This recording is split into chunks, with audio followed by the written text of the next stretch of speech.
Ludus, Vulpes.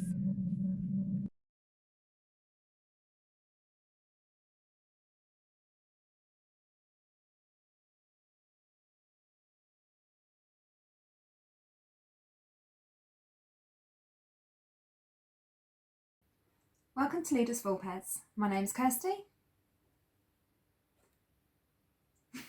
And I'm Phil. Start again. Oh, okay. Sorry. What's that about? What? Let's just do my intro. What's wrong with that? Okay, we just leaving a lot. Are you coming in too? Oh, so it's because us people who watch our videos forget to subscribe. So I forgot to introduce myself quickly enough. So really? if you don't want these gaps, subscribe. It's really helpful. We'd love it if you did. Okay, thanks. You join us as we work through our A to Z of board games, and for V, we have chosen Viscounts of the West Kingdom. Is it not Viscounts? I like if it was discount, it'd be discount. I believe it's a Viscount. Like the biscuit? Yeah. Okay. Yeah, I'm not sure we're allowed to mention like companies and businesses and What, things like that. Renegade Games and That's okay because they Garphill made games. this. Oh, okay. Fine. That's okay. That's different. Okay. So Viscounts of the West Kingdom is our choice for V. Thank you for joining us. In Viscounts of the West Kingdom, the king is his reign is coming to an end, and we play Viscounts who are potentially thinking about breaking away from the crown, gaining the popularity of the people, and maybe just a little bit of corruption in there for good measure. And we are going to travel around the villages, gaining popularity and gaining their favour. Yes. Set in medieval times, we will be what? Medieval times. Yeah, well, you can see. Look, like there's a sword and the thatched roof sort of stuff. I love medieval times. Do you? Yeah. Okay. Yeah. Oh God. Ta-da! Oh dear God. I am a medieval Wench. warrior. Oh, sorry. Yeah, that one. Wench? Are you calling wench? I am here to gain the favours of the locals. Is that what you just said? This is a serious board game channel. Yes, this is a serious what's with medieval outfit. Do we always have to have fancy dress? Oh, sorry, just because we're incapable of doing fancy dress. Other than a wizard. Anyway. Nothing wrong with wizards. There isn't. Absolutely fine. Let's move on. Yeah, let's now. quickly. Moving swiftly on. If you want to join us down here, we'll go through the rules. Ooh, 3Dness. Yeah. I like it. You get a bit of plastic in the middle. It's exciting. Lovely. Looks like a castle to me. It's a castle. What? That's correct. Nice. Well, you'd know, coming from medieval times. Obviously. It's my castle. Is it really? Hell yeah. Is it your Viscount?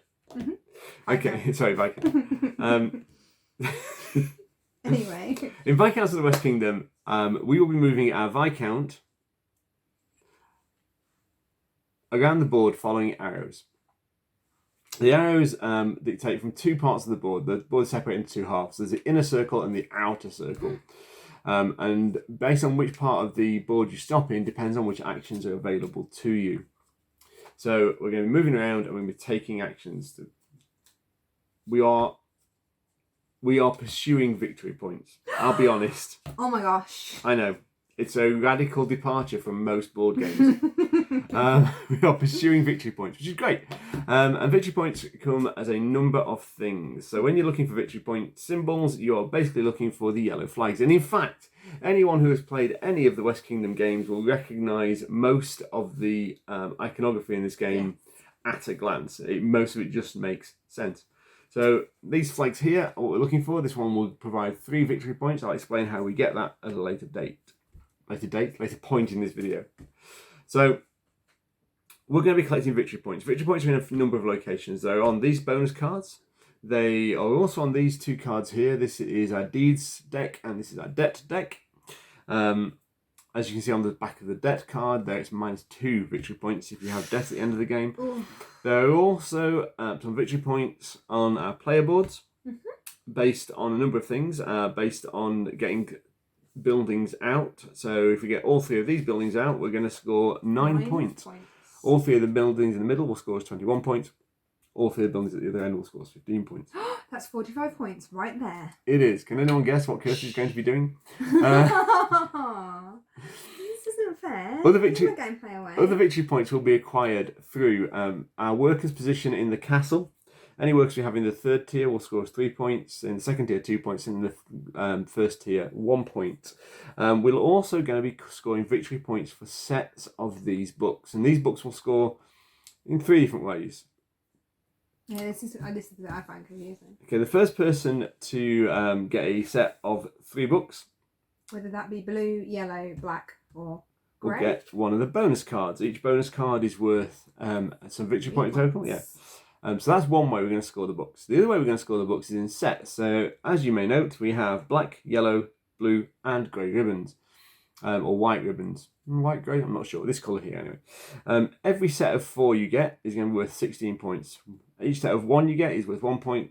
2 is 4, 3 is 9, and as I said, 4 is 16 points. So you're going to be scoring points there. As I said, also some victory points at the end of the game, depending on which of these decks run out. And these are our game timer on these 2 decks.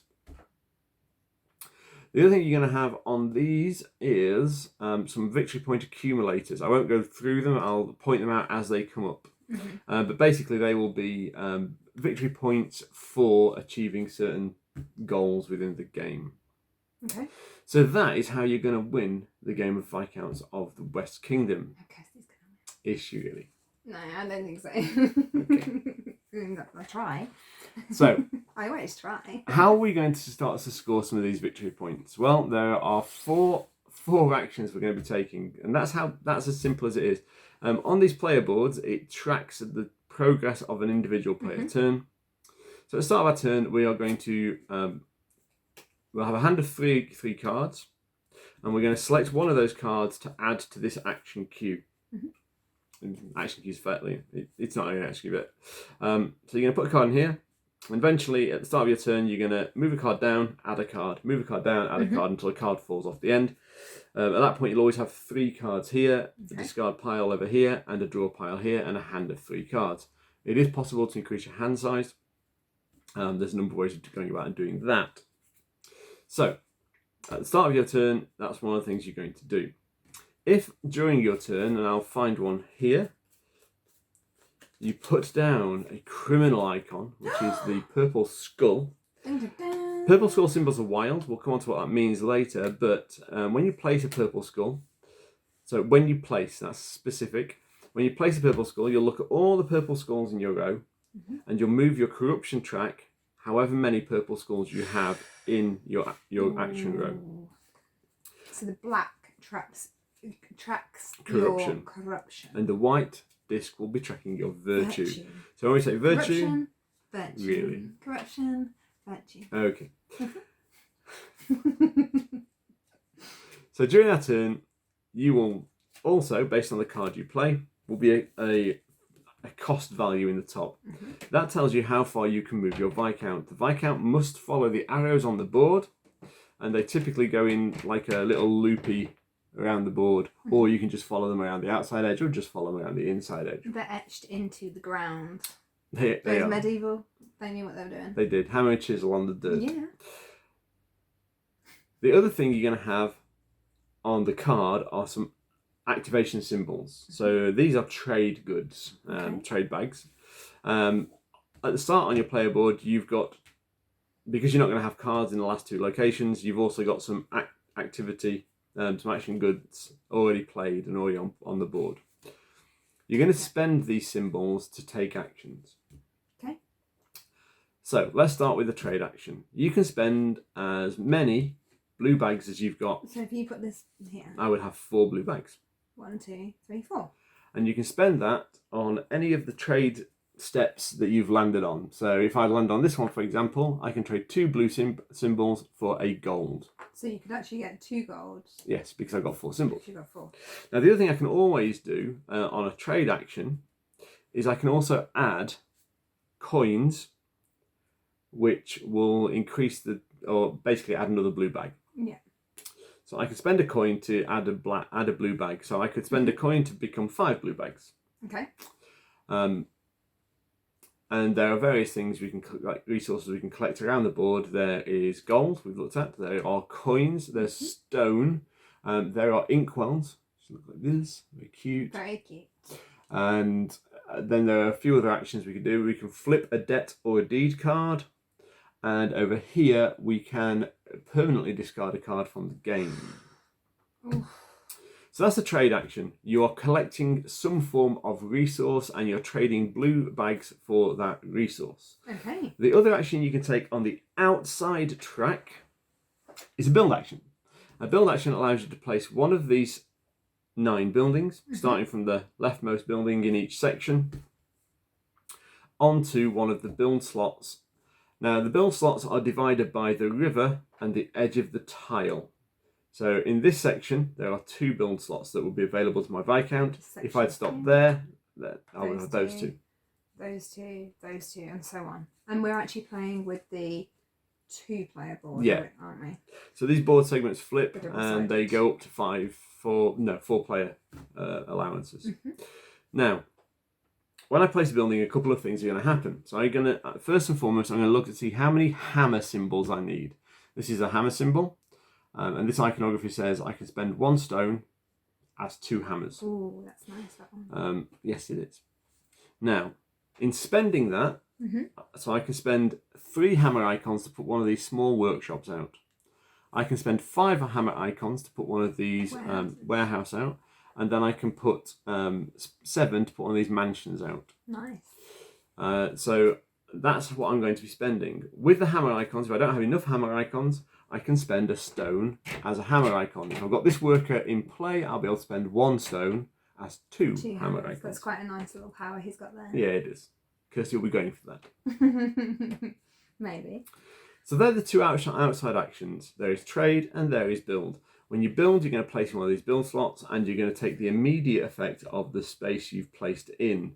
So it could be a straight resource, it could be a wild resource, it could be move your virtue marker along, it could be for the debt deed card.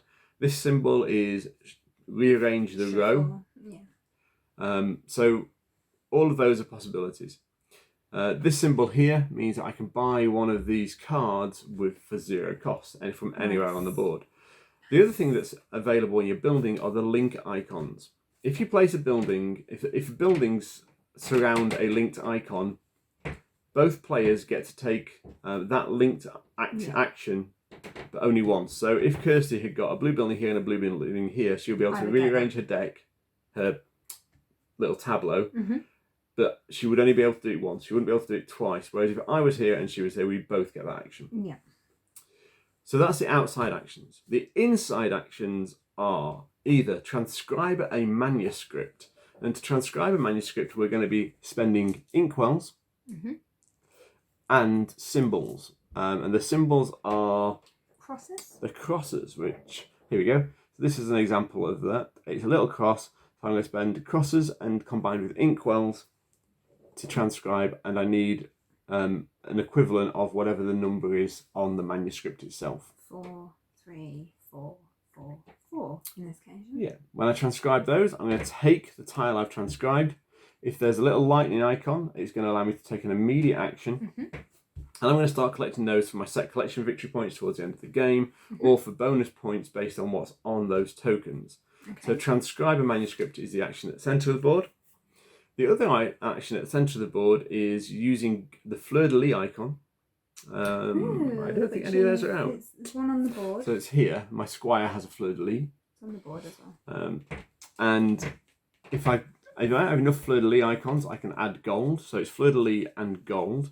And on my little player board is this little fleur-de-lis action here. So if I've got 1 fleur-de-lis, I can use 1 worker, 3 fleur-de-lis, 2 workers, 5, 3 workers, and 8 is 4 workers. Wow. And what I'm going to do is, whatever section of the board my Viscount is positioned in, I'm going to take those workers and I'm going to place them in the lower tier of the castle. So this action is follows this particular order. The first thing you do is you place in the tier. So however many workers you choose to place. Okay. The next thing you do is check to see if you have 3 workers of your colour in a tier. In this case, I do. Now, in the bottom tier, the first thing I'm going to do is move 1 worker up a tier. And then you gain that immediate resource. And you gain whatever the immediate reward is there. The next thing I'm going to do is move each of these people 1 clockwise, 1 anti-clockwise around the wheel. If I've got a 4th person in there, they would just stay there. They're just like, I'm chilling, I'm cool, leave me here. Nice to see you, goodbye. The same will happen in the second tier. So if I ever get 3 workers in the second tier, I will move a worker to the central tier. That central tier will give me a wild resource of my choice, but we don't have the ability to move around on this one. Do you know why that is? Go on. Because these areas have got walkways through when you look at the castle. These don't. There you go. That's the easy way to remember it. Now, once... You heard it here first. You did hear it here first. Once all this has been completed, the other thing you're going to check for is this scenario happening. Is there 3 or more workers that are not the same colour in a section? Yes. If there are, you get to send a worker home. That worker can go, it could be one of yours, or unlikely. That worker could be your opponent's. Oh. And the person who you send it, home. Gets a reward. So in this instance, because we sent someone home from tier 1, Kirsty will get 2 coins for that worker. Oh, that's nice. If it had gone from tier 2, you would move your virtue track 1 marker, and you would also gain a resource of your choice. Okay. So it's not that bad, actually, having workers dispatched. No, that's true. You'll carry on mapping this until there are no clashes of 3 in any of the first 2 tiers. Okay. So that's the, chuck them in the castle action. Can I just say one thing about the board? So when we're talking about the number of movements, a movement is from a village to a village. Just so you're aware. So that's 1, 2, or 1, 2, like that. Yeah. I just thought I'd clarify because we hadn't said the villages are the stopping points that you have to stop at. True. There you go. And you must move the minimum number it says. Yeah. So if it's 1 coin, you must move 1. Yeah. You can, when moving, spend a coin to move an extra space. Yes. And there is also a way of unlocking a bit of extra movement as well. Yes, there is. Just here. Just there. Now, we've talked about the 4 actions. We've talked about being able to add either coins or resources to an action to increase the power of that action. The other thing we can do is we can temporarily borrow some symbols from the board. So if I'm stopped here, I can have a look at this gentleman here who's our clergyman. For 1 coin, before I take an action, for 1 coin, because that's how much coinage he's got here, I could borrow his cross and his bag icon. I would discard him from the game. He's done. But I will also have the opportunity to take the reward here, which in this instance is rearrange. Yeah. But I would also then gain 2 extra icons to use. But it cost you 1 coin. In the coin. Yeah. Or 3 coins to get an extra hammer here. But you only get these symbols. You don't get the bottom part of the card. Okay. So that's before you take. Let's get there. That's before you take that action. After you've taken your action, and you'll be taking 1 action each turn, you will then have the opportunity to buy a card in the space you're in. Okay. So I could buy this clergyman for 1 coin. If I did, it would go into my discard pile. And the next time I need to shuffle my cards, the clergyman will be part of that. And I can then add them to my little tableau as we go. Okay. So that's how, so what we've done is we've moved, we've taken an action, bolstering if need be, we've potentially bought a card, then we check to see if these 2 discs have collided. Now, on a turn, if these discs collide, so let's say I've moved this one to here and this one to here, let's say white, I get +2 virtue. On this turn, these 2 items collide. But I've only moved that one. Once they're collided, until the end of your turn, they stay together. Okay, yeah. So the additional movement of the 1, so that was 1, I need to move this 2, would move down there. Okay.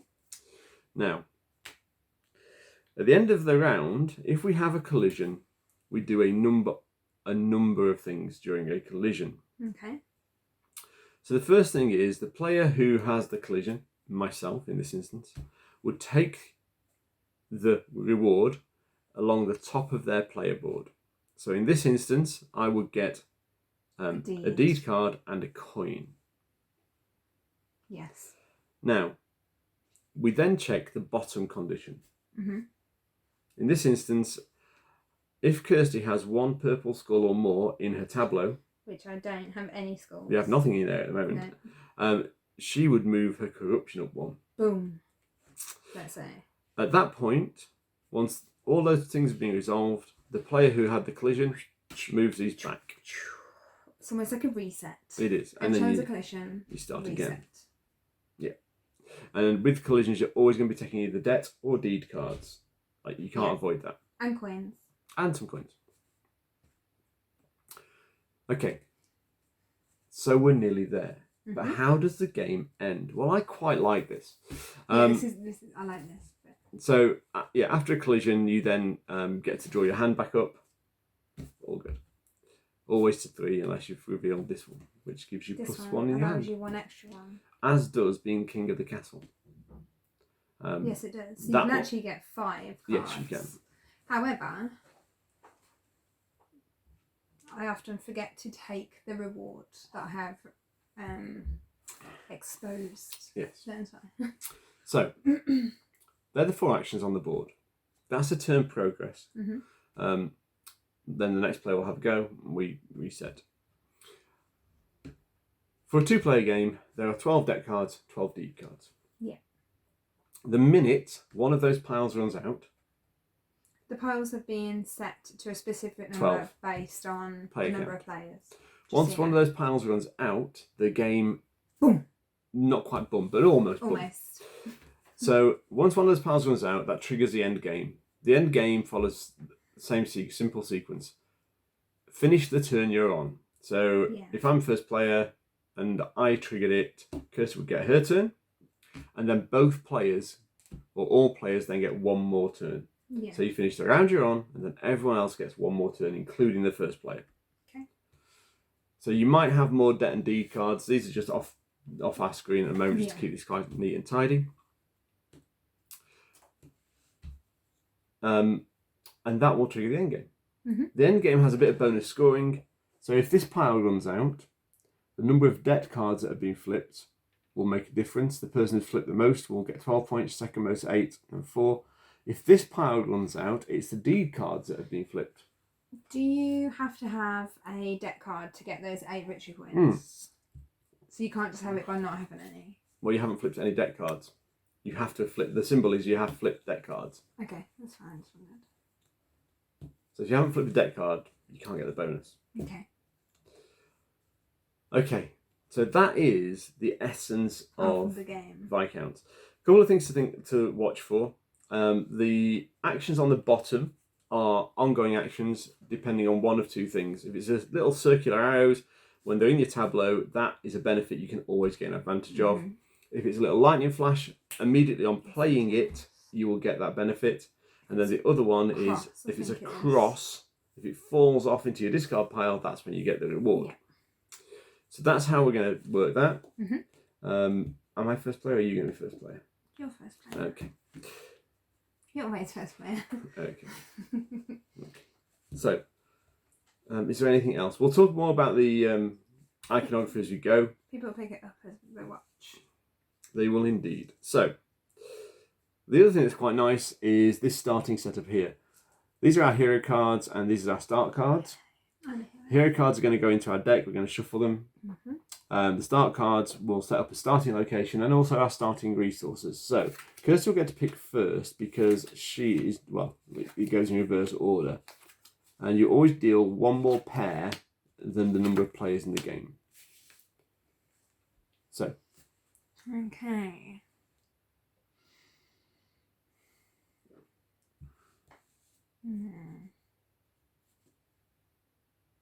So on these cards, you've always got a slightly more powerful action.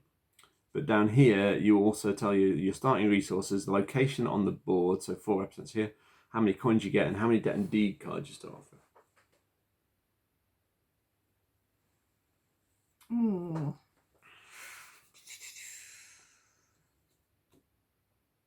Tell you what, they're not the friendliest ones, are they? What do you mean? What I said. They're good cards. They're all good cards. Yeah, they are, but I mean... Okay, I want to go for one, but not the what's underneath it. Well, they're pairs, so Kirsty wants to go for Merkovich. Yeah, I do. Because he's a builder. Yeah. But she doesn't want the two Oh, no, I don't. corruption Hell movements. No.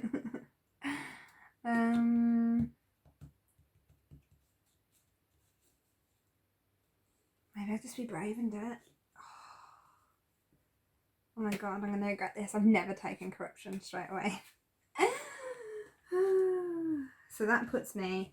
So on here it explains your starting position, which is the number, because the numbers are scattered, because we've placed them randomly, numbers are scattered. So you'll be saying there. So I'm at number 10. I get a stone, a gold, and an inkwell, which will sit there. I get 10 coins. Will you pass me 10 coins? Well, there you go. I get 1 deed and 2 debt cards, and my virtue moves 2. Ooh. No, your corruption, not your My virtue. corruption, sorry.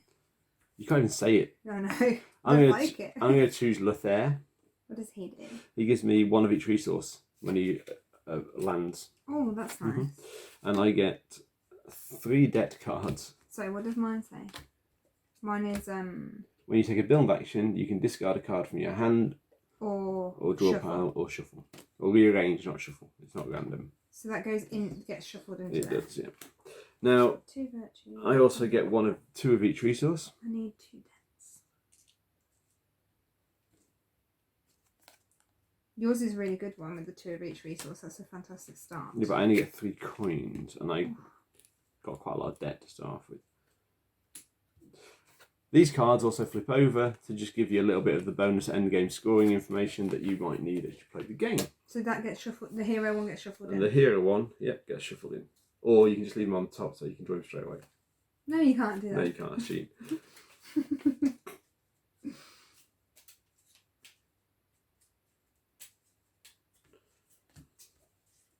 So when you flip a deed, you go from 1 victory point to 3. When you flip a debt card, you get a a resource of your choice. Okay. We'll explain more as we progress through the game. So you're first, aren't you? I am, yes. I'm just going to give these a bit of a randomise. Shall I do that? It's up to you. And then I'm going to draw my hand of 3. So I draw my hand of 3 cards. And the first action is to place a card, move a card down. There's no cards to move down. I then get to place a card.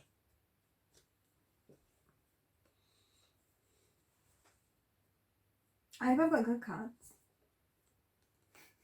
Do you? Mm-hmm. So I'm going to place the Journeyman. So my Paladin will move 2, which is 1, 2. If you want it to be. And I will take, with my 4 bags, 2 inkwells. Nice, that's a good start. Well, it's a start. You've suddenly got 6 inkwells. So, I have indeed. Now the question is, do I want to buy... The antagonist. I mean... Quite funky hair. It is funky hair, and it's 2 skulls, and it's going to cost me all my 3 coins, but I am actually going to buy her because I think she's going to be useful later on in the game. Oh no. So that gets discarded, then... You don't get any of that straight Oh, I away. do, I get a corruption straight away. Just checking. So it becomes Kirsty's go. Okay. So 1, 2, 3. Bigger cards. Okay.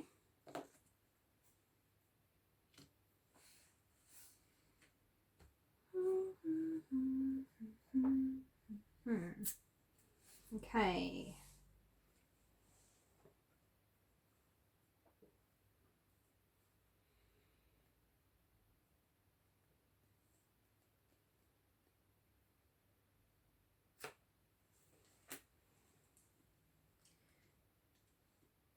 So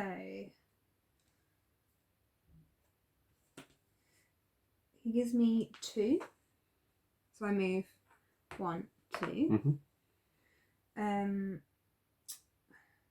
I've got a hammer there and a hammer there, which is 2. Yep.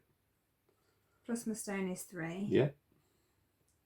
So then I'm going to build a 3 building. This one. Yep, and place it in one of these 2 locations. And this is from your hand, isn't it? Or draw pile.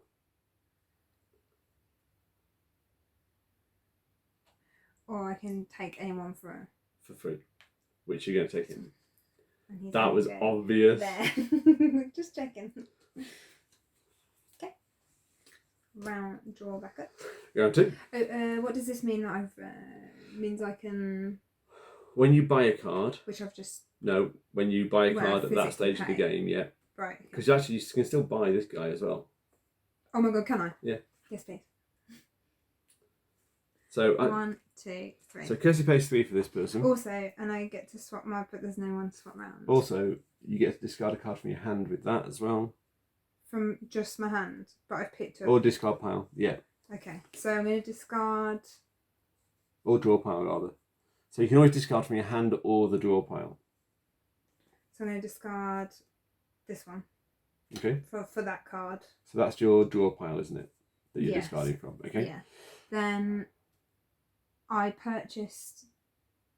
Where did my purchase man go? Oh yeah, I've just purchased him for 3 coins. So he comes in there. And you get a dead card. Yeah. Because I didn't read that bit. And then do I when I brought one, I then get to discard? Yes, from your hand or your draw pile. So being able to discard cards in this game, obviously there's discard permanently from the game, which is a card shredded in 2. But when you're talking about discard, a lot of the time, if you've got a discard mechanic and ability in this game, you can cycle. One's your draw pile, one's your hand. Oh yeah, I know which ones they were. It was that one and that one. Also, when playing with Kirsty, keep your eye on her because she will cheat. I'm not cheating. Don't say that. Definitely. That's my hand. Definitely cheating. Now I get to go to there. That's my hand. That's my draw pile. This is my hand. Because it's 2. So in your hand goes in your hand. Your draw pile goes there, and we don't mix them up. I haven't. Cheats. I'm not. That's what she does. That's really mean to say that. Is it? I think you should apologise immediately. Nope. You need to apologise immediately. It's just rude. So this guy moves down 1. That's the first start of my turn. I'm going to add this card to the queue. Wow. Yeah. 6 bags. 6 bags and move 1 space. So I'm going to move to this space. I'm going to spend my. That's me. Damn it! I was hoping that was the other way around. Okay. I will get 3 gold. Nice. So I'm accumulating quite a lot of resources, which is quite nice. Yeah. I have no money with which to buy the peddler, who is cheap. And he's good. And he's quite good. Look at all those symbols. It's a shame. It's okay. I'm coping. Mhm. Over to you. Okay.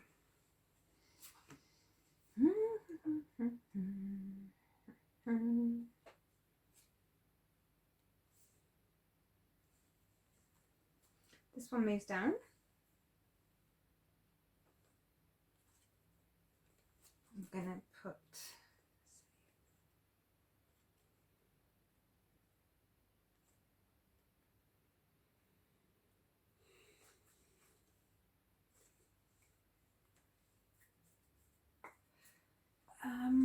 Remind me what happens if we both end up at the same space. If we both end up at the same space, I get to reorganise my queue.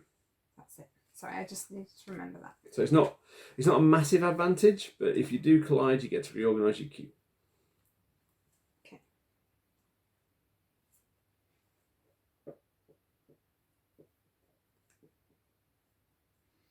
So I will.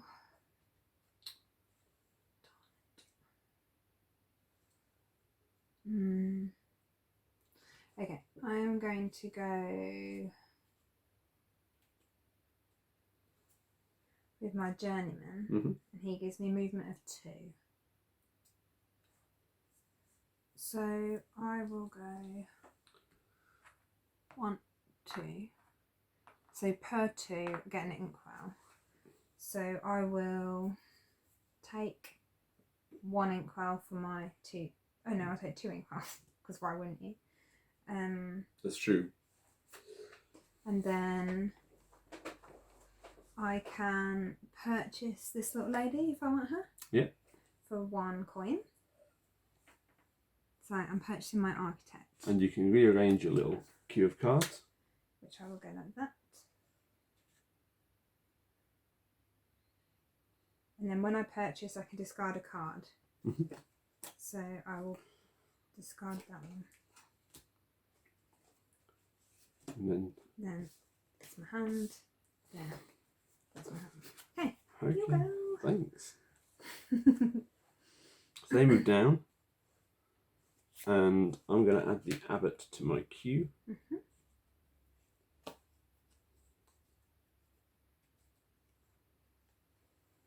Hello, Mr. Abbott. Actually, no. I'm going to add the trader to my queue. Nice. Every time I take a trade action, I get a coin. Lovely. And I get to move 1 space.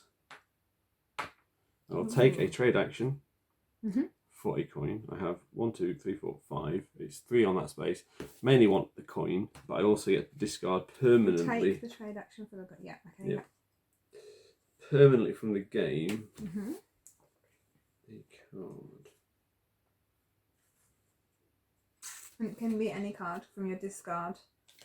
Or draw pile, yeah. So I'm going to get rid of that one permanently from the game. She's a financier. And then I get... It's unusual because she's got a movement of 3 and she's got quite a power at the bottom. And I get to top my hand up.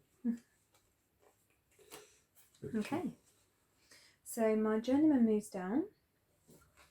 My Merovesh, how do you say that word, moves down.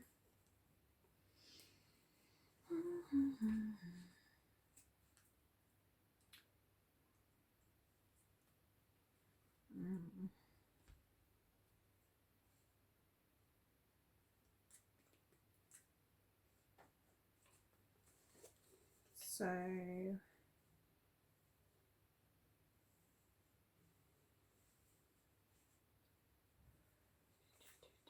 you can see there's almost discrepancy. I've only got 1 card in my discard pile at the moment. Kirsty's got almost a whole deck in a discard pile. She's managing her cards through a lot faster than I am, which gives her a lot more control.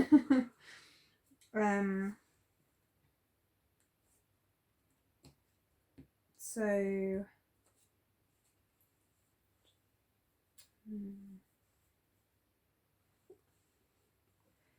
okay.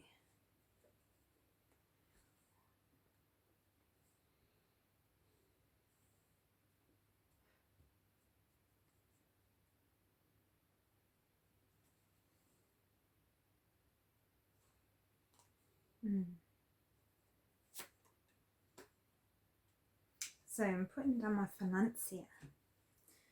So she gives me a movement of 3. 1, 2, 3. Per 2 bags I get an inkwell. I've got 3, so I'll get 1 inkwell. You can always pay a coin to get to 4 and get 2 inkwells. Yeah. Why not? Makes a level of sense. Yep. And then do I want to... No. I like to avoid the... Kirsty doesn't buy anything with purple. I do. Occasionally. No, you don't. Right, so this guy falls off. Yeah. And whereas this guy falls off, I get to move my virtue down 1. And I also get to pick up a worker from anywhere on the board, adding them to my discard pile. Nice. And I will Do pick... you want the gatekeeper, the patron, peddler, debt collector, or the clergyman? I'm going to go for the patron, I think. Nice. The immediate effect is to discard a card should I want to. I'm actually going to discard the labourer. Okay. Okay, they move down. And then I add this dude, there. Who gives me 1 victory resource. Lovely. Yeah, he's cool. He's nice. Yeah. I like him. I also get to move 1 with him. So I go down here. And Oh, nice.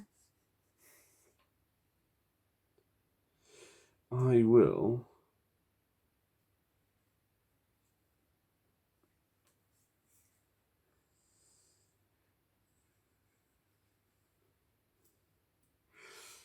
Spend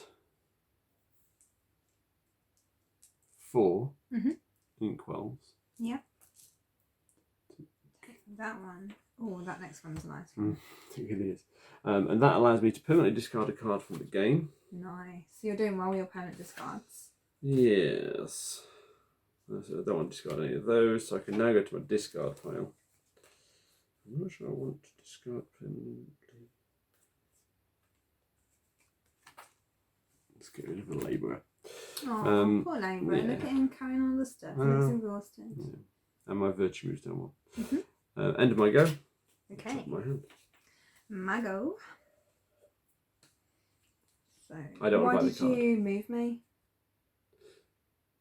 Oh. I'll pay a Sorry. coin to get there, Okay. just so that it doesn't affect the go. Okay, that's fine. Sorry, I just No, realised it's that you fine. moved me. Okay, so my journeyman falls off. Poor man. He gives me a virtue, and I get to buy any card on the board. You do. Any card I want.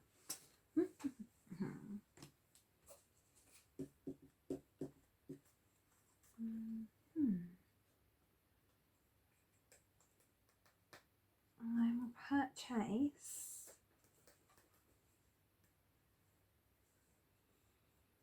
I think I'm going to purchase the jeweler because he looks quite cute.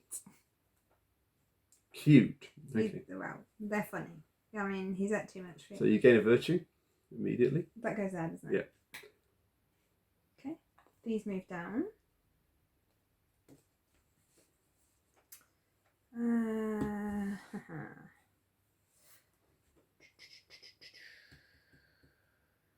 Okay.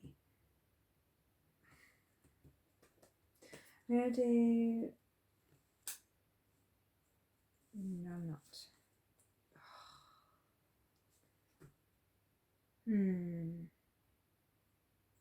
Okay. You can do a coin to move one, can't you? Yes. Okay, You can add a coin into. So I'm going to do this little lady, the lender. Actually, I could actually do. No, that's got 2. That gives me back a coin when I do a trade. Though, It does, doesn't it? yeah. Every time you take a trade action. I'm only do it this once, so I'll keep that one for now. So I get movement of 1, and I pay an extra coin to move another, which takes me to here. 2 bags for a stone. 1, 2, 3, 4 for 2 stones. There. Do I want to purchase the clergyman? What does he give me? Not a lot, but it does mean I can immediately shuffle by purchasing it, doesn't it? Yeah, you can not shuffle, rearrange your tableau. That's what I meant, yeah. So I'll purchase him. Okay. Put him there. Immediately rearrange to be there. Like that. And I get to discard a card when I purchase. You can't, not out your discard pile because they're already discarded. Oh. I'm really confused. Well, discarded is adding a card to your discard pile. I will discard my trader to there. Okay. And when you top up, you're going to need to shuffle those cards. So I can now shuffle. Yeah. Can't I? And that is... Yeah. As soon as you can't draw, you shuffle. That's the end of my game, I think. Go, not game. So the lender moves off for me, and I get to flip a debt card. Nice. And I get a resource of my choice. I'll take a gold. Wow, that's a lot of gold you got there. These guys move along, Nothing to see here, move along. Really? Put the squire out, who moves 2. He gives you a fleur-de-lis. 2. And then I take the fleur-de-lis action, which is putting my workers out. Nice. And I've got 1 fleur-de-lis and 7 gold, which I'll put all the gold out. Wow, that means you get to put 4. This is where it's a cascade action. Yeah, so 4 of these guys are going to go out. May I ask a question very quickly? Sure. You know this cross that you've got on the manuscript. Is that a permanent cross now? Which one? No. Okay. That's how many costs it takes to get the manuscript. Okay, thank you. So, following the order of play, One goes up. one goes up, one which goes gives down. you a gold Or a or movement in the rock lower tier. or- So it's interesting at this point, because normally you would then complete the sequence and move these guys out, but you would take this reward immediately. So I could potentially move one of my guys across, probably this way, and then move these out. So I keep 2 there, but actually what I want is the gold, because I just got rid of some of that. I'm going to move this guy out to here and this guy out to here. Nice. So that is my go. Now, I can't afford to buy the gatekeeper, which is kind of a shame because he's pretty good. So, at that point, Is that the end of your go? that is the end of my go. So my financier falls off, unfortunately. Oh, bump. I need 2 coins and to discard a card. That was when you played it. It's a little lightning symbol. Oh, I didn't do it. Nope, but you can take the 2 coins. I just won't discard a card. I'm sorry, I misunderstood it. You didn't. You know you explained the lightning bolt to people anyway. Yeah, I did. Okay. Oh, really? I didn't realise that bit. Shucks. Okay.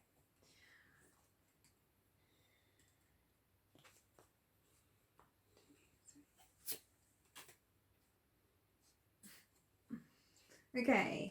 Give me a movement of 3. 1,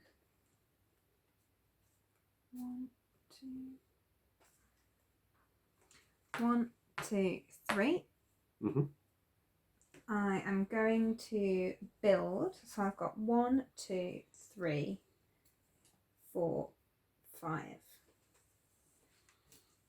Which means I can put my little warehouse out. It's going to go there, which is going to increase my virtue. And permanently, no, it's not. It's going to permanently discard a card from the game. And, yeah. But you permanently so I discard permanently discard a card from the game.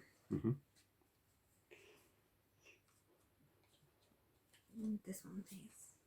Okay, and then you've also got 2 must-do on builds. So the first one down here. So the first one is when you take a build action, move your corruption up 1. I've created a collision. You have. And then... This one. Yeah. Let's shuffle my cards. Or discard a card, yeah. Shuffle my cards. Okay. Now I need to solve this little baby. Buy a card first if you want to. So you can buy this card if you want to.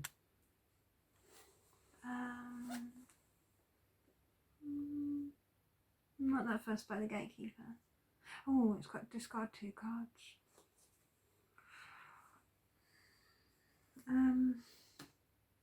And he's got great lipstick. He has got great lipstick. I'm jealous. Maybe I should go and put lipstick on like that now. You cost 1. Do I really want him? I don't know. No, I don't want him at the moment. Okay. So now I have to Deal with the collision. Yep. So you get 2 a coins deed, and a debt. 1 deed. 1 debt. Let me sort my debt out. I get to reshuffle these guys. Yep. Should I want to. I've been good to you there. I don't think there's particular need to do either, but we'll do that one. That's fine. That's the end of my go, isn't it? Yeah, tuck your hand up and you're good to go. Okay, you'll go. Thank you. So I am going to play. So Lothair falls off. Take, these go across. I get a debt card. And the debt cards are going quite quickly, it might be noted.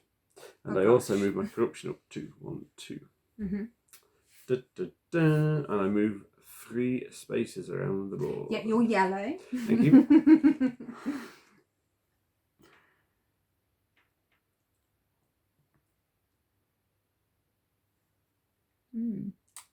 I am going to go 1, 2, 3. Okay.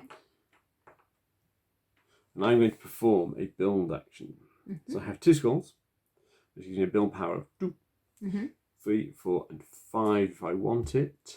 Yep. which I will do. Yep. And I'll put one of my little warehouses out. Mm-hmm. And I will put it here I thought you might. to flip a debt and take a gold. Nice. Which is basically the same as getting that gold would have been. Yep. Just without the benefit of flipping the debt. So,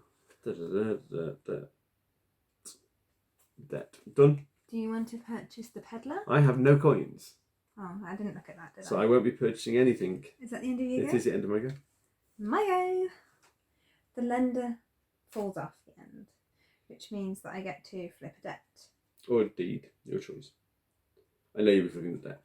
That's fine. Yeah, because that's like 2, 4, 6, 8 at the moment. That would be 6 if I flip both of those.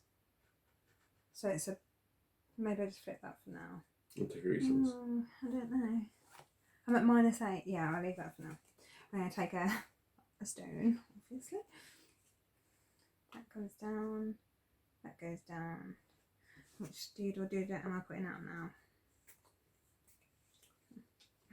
It's going to be this one. Is it really? Yeah. So you move 3? Yeah. Or 4? 1, 2, 3. And I'm going to build. So I've got 1, 2, 3, 4, and a stone equals 2. Yeah. So you actually got 6. Oh, that's annoying, isn't it? 7 would have been useful.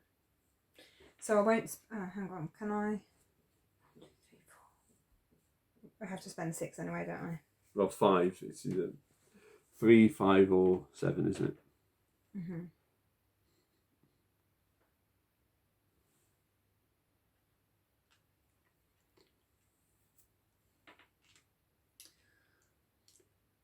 I will put this one out.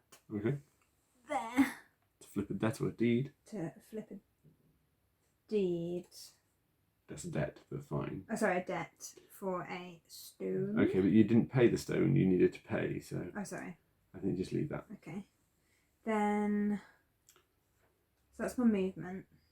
That's your action. That's my action. And then. You can buy a Do I car. want to purchase the traveller? 2. Oh, 2 equals 1 cross. I think I will actually. Okay. And you increase your virtue by 1 on purchasing. Nice. Now, That goes here, and also I get to discard a card when I make a purchase. you do. And also, Kirsty's now unlocked this ability, which means that whenever she wants to pay to use symbols in her action, she's only ever going to pay 1 coin, not the value at the top. So this guy, if Kirsty wanted to use the skull, would only cost her 1.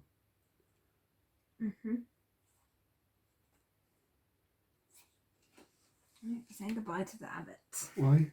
It's not permanently discarded. It's to your discard sorry. pile. I apologise. Just going there. Okay, you done? Yeah, but I built, so I should also take this one. Yep. And I get to shuffle them because I did a build. Yes, you do. The stone is there. 1, 2, The trader falls off. 3. The squire moves down. The antagonist moves down. Oh, I don't know. Actually, I would have switched those 2 around, maybe. Yeah, I'll swap those around. Okay.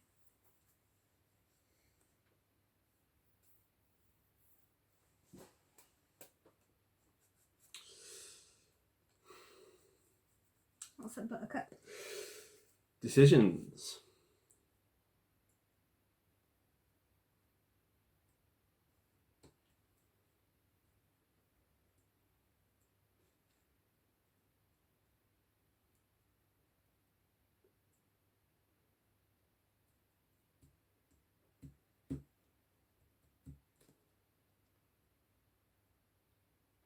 Okay, I'm going to play the Journeyman. 2 movement. 2 movement. You're yellow. I am yellow. Which way would you like me to move you? I would like to move.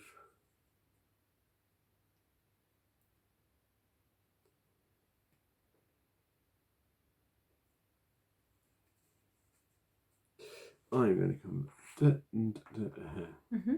And then I'm going to spend my fleur-de-lis plus 2 skulls, so that's 3. Plus 2 of those is 5 to put 3 guys out. Nice.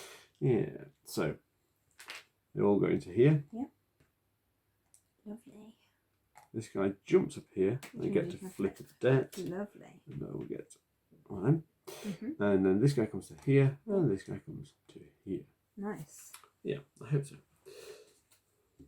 Okay. It is. So this person falls off. There's no immediate thing because it's been happening while it goes along. My charlatan moves down and my sculptor moves down.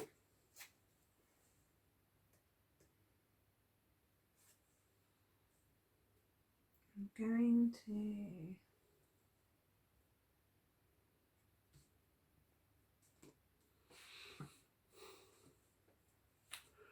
going to play my labourer, which gives me a movement of 2 plus 1. So 1, 2, 3. I'm then going to build. What? 1, 2, 3, 4, 5, 6. I don't need to do 6. No, it's either 3 or 5. 1, 2, 3, 4.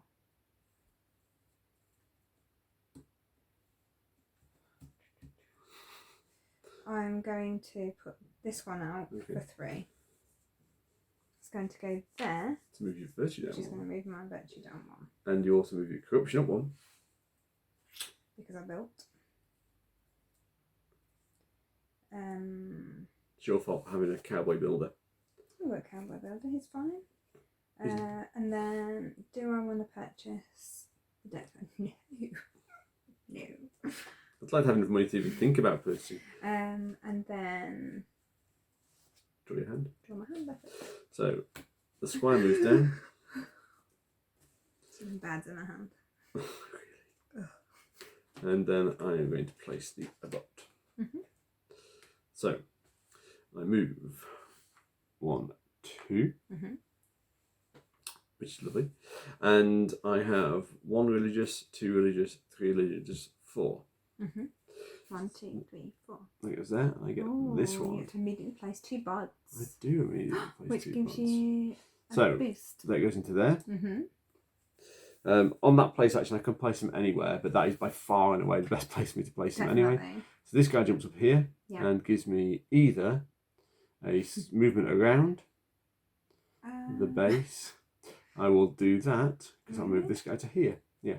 Then this guy moves over to here, and this guy moves over to here. Now I need to check to see if I've got 3 in a particular. Oh look, I've got 3 there. So this guy jumps up here, giving me a stone and an inkwell. That's nice. Yeah, and then this guy moves here, and this guy moves here. This guy jumps up here, giving me the pick of anyone on the board. Who are you going to go for? It's a good question. There's the debt collector times 2, but they've got different movements actually. One's got more movement than the other. Yeah. There's the racketeer. I'm going to go for this one. Oh, yeah. A couple of reasons. One, it gives me a collision. What does that mean for me? We'll talk about that in a moment. And then this guy moves around to here, and this guy moves around to here. So that is the end of my wonderful turn. The castle is getting nicely populated. I've got 2 yellow books, so I'm getting close to being able to pick this book up. This bonus up. So now Fix your... I have a collision. Hang on. Yeah. So Kirsty's unlocked. If she has no skulls in her tableau, which she doesn't, she moves her virtue down 1. If she has no skulls in her tableau, so I get 2 coins. Yay, I have coins again. I have coins, people, and I get a debt card. And then we check down here. If Kirsty has no skulls in her tableau, she moves her virtue down 1. Which has caused a collision. That collision won't resolve until the end of Kirsty's go, however. So that goes to here. This resets to there. And I now top my hand up. Okay, so now it's my go. Ta-da! It's my go. So this one falls off. Sculptor moves down. Labourer moves down. The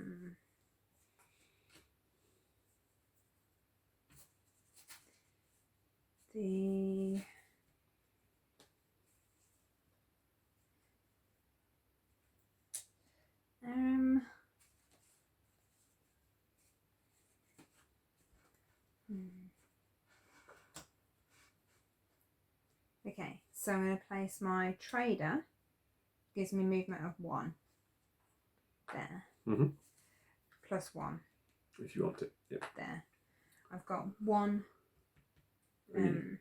bag, but I can pay a coin, but I receive a coin. If you take a trade action. Yeah, which I'll be doing. So I'm going to pay a coin, but then I'll receive that coin back. And you get a stone. To get 1 stone. Okay. Hang on, did I actually want to do that? Whoa, hang on, did I actually want to do that? Whoa, let me just think that through a minute. Am I better to build? 1, 2, 3, 4. 3, 4. Yeah, I'll do that instead. So I put that stone back. I'm spending that stone.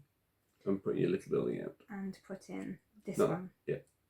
There. Which means I get to flip a debt. Do I flip a debt or flip a deed? That's -4, that's +3, so that'd be... I'm just trying to figure out if it's better to get the minuses or start up in them. Okay. That would be 6. -4 is still a +2. But the resource will be useful now. So I'm going to flip that and take a stone. Surprise, surprise. So that is that part done. I now get to stock back up to 4 cards. 1, 2, 3, 4. Okay.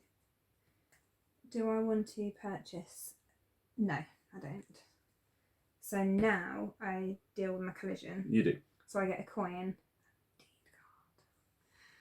Deed card. And the coin. And underneath it, if I have a skull in my tableau, I do. And move that down 1. So that goes back to there. And that goes back to there. Oh, actually, thinking about it, we had a collision there, didn't we? Which should have resolved that way because that comes first. So actually, you should have taken 2 deed cards and a coin. Doesn't affect mine, but it does, now you reset. Okay. Done. Okay, so my antagonist falls off to there. These 2 move along.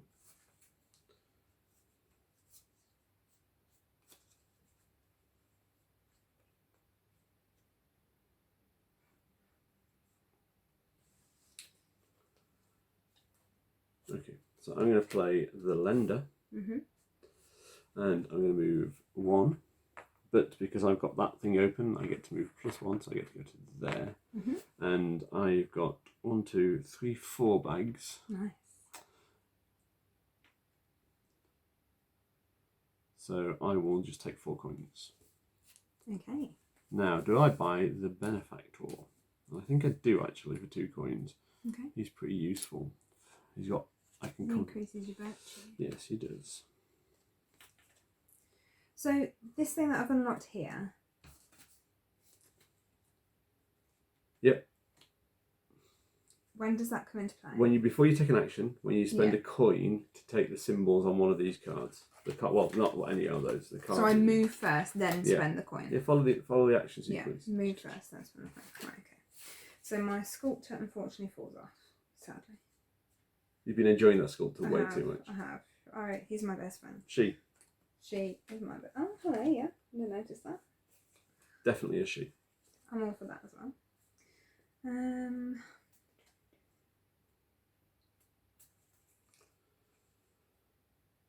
So.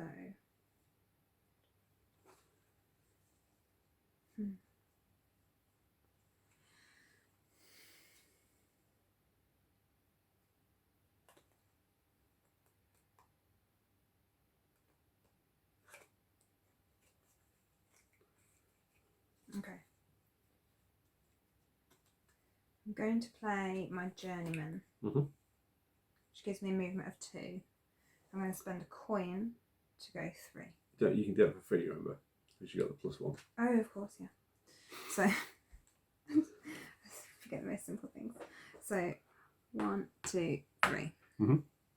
per 2 bags for the stones, I'm going to pay a coin which you're going to get back because for of doing the this. Yeah. trader.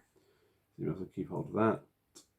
So that's, hang on, how many hammers is it to build this? 5 and 7. So 2. So if I pay, that's 1 stone. Yeah.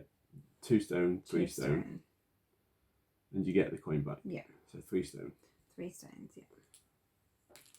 1, 2, 3. Talk it through out loud. Yeah, I was just working out in my head. Do I want to purchase the gatekeeper? Not right now. Lego? Yep. 1, 2, 3. Oh. So my journeyman falls off. Dun, dun, dun. Which means I virtue down 1 and allows me to take anyone. Any dude you like. Yes. Would you like the debt collector, the peddler, the missionary, the gatekeeper, or the racketeer? It's a toughie. It's a toughie. I imagine it is. I will take the gatekeeper. Okay. She goes there. Mm-hmm. And move that to there, so she will fall off next turn. Mm-hmm. And I am going to play the antagonist again. 1, 2. So I immediately get a deck card, which is rapidly running out. It's 2 left. 2 left. And I get to move 3. You're yellow. Mm-hmm.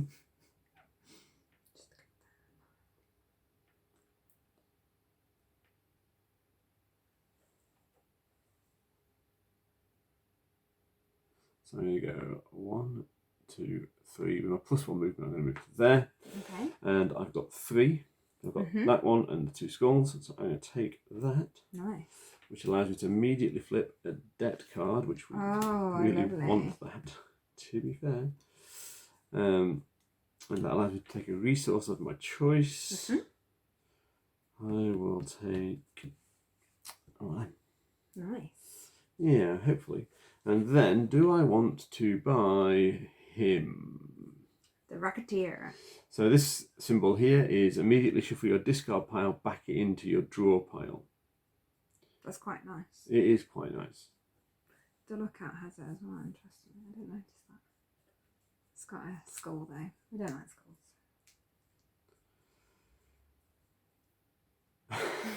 Doing that. Well, I don't.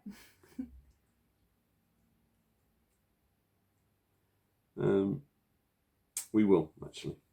Will we? Buy the racketeer. Ooh, Vicar, I haven't seen him before. He's a happy chappy. He is. Looks like he's been on the... Communion wine. Yep. Okay, that is the end of my go. Sadly, my labourer has fallen off. He's done a lot of good work for you there. Yeah, he has. He's worked so good. It's hard done too, but he's Yeah, done a lot of good work for you. Okay, so I am there. Let's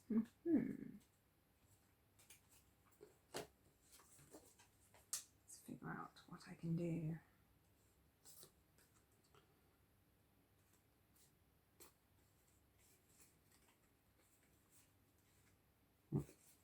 Okay, so I am going to play the labourer. No, sorry, the architect. She has a hammer. 1 hammer. 2, 3, 4, 5 hammers. So I get to move 1, which means I get to recruit someone if I wanted to. I'm going to go 1, 2, and I'm going to build. I'm going to build a 5 here. Okay. And permanently discard a card from the game, Yeah, but also I need get an to ink pay roll. first. So my hammer was 1. Yeah. 2, 3, 4, 5. Yeah. So now, sorry, I get to Also, take an don't ink forget roll. you get 2 permanent trade bags as well. Now I do. I've just released that. Okay, fine. So now I take an inkwell, and I can permanently discard a card from the You game. must permanently discard a card. That one there. Shocker. And then, was there anything else that I have to do when that happens? Do I want to purchase the missionary? Three with an immediate discard. Costs me 3, doesn't it? Mm-hmm. To purchase her. No, I'll leave that one, I think. Okay. My go? Yes. Lender falls off, allowing me to flip a debt, which we will do. And we'll take another inkwell. They move down.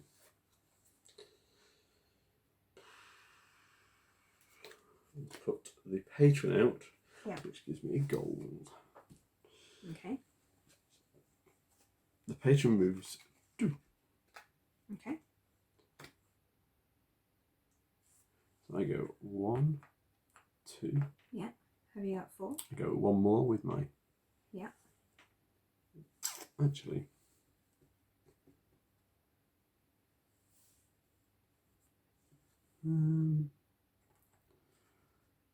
No, that's still the right move. Okay. Okay, so I'm now going to. I've got 1 fleur-de-lis and my 2 wilds. Yeah. So I'm going to 3. So I'm going to put 2 workers out into that space there. Yeah. 1. So you go. 2. You're gonna crash. That one goes there. That one goes there, and that one goes there, and my virtue goes down to there. Now. Is it when you or when I? It's when we resolve, and when anyone resolves a collision. Oh, wait then. Correct. It's not at the point of resolving a collision yet. I've just taken my action. I now have a choice of buying this card. The peddler. Yeah, it's an interesting one because he's. Yeah, for every. He's got a cat. I've just realised he's got a cat. Yeah, maybe there's a mitten. Oh no, that's right. Okay, let's pretend I didn't notice that. That's really sad. No, I don't want to buy the peddler. Okay. Sorry that took so long. That's okay. Now you collision. Now we resolve my collision. So I get a coin and a deed card. What do I get? Have you got any skulls? Nope. Then you get nothing. But when... you move your virtue down 1. So that's just 1. Yeah. Okay.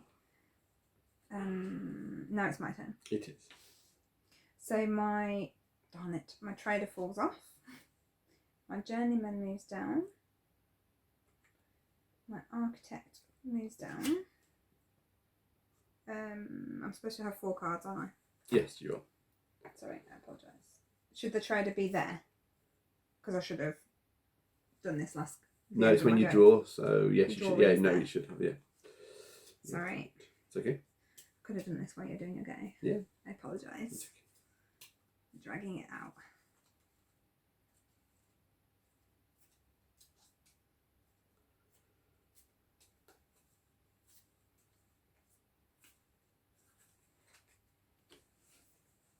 Okay. 1, 2, 3, 4. My hand. Oh. Okay. So, I am going to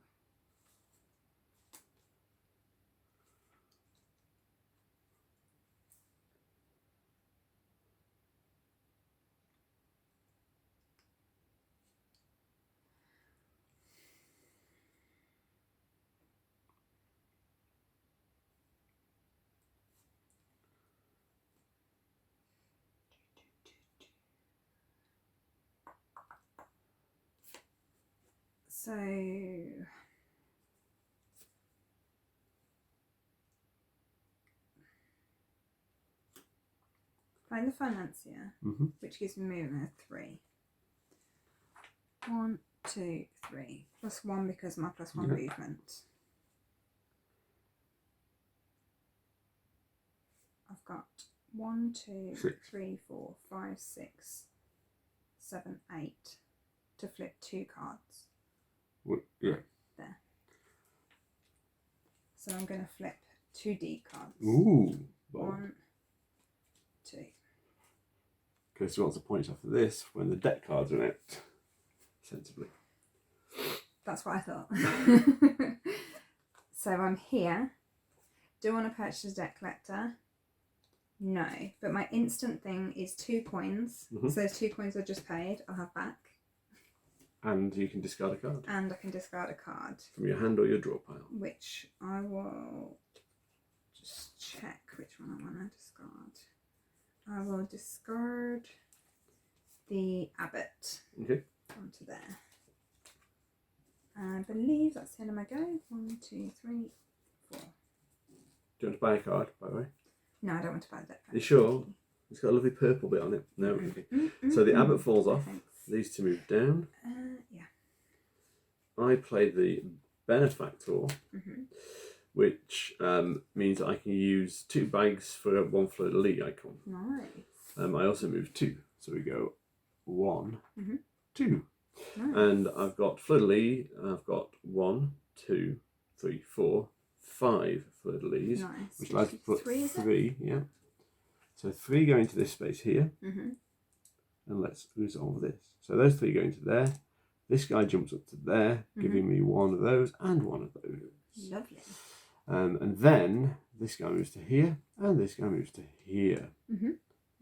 Interesting. Okay.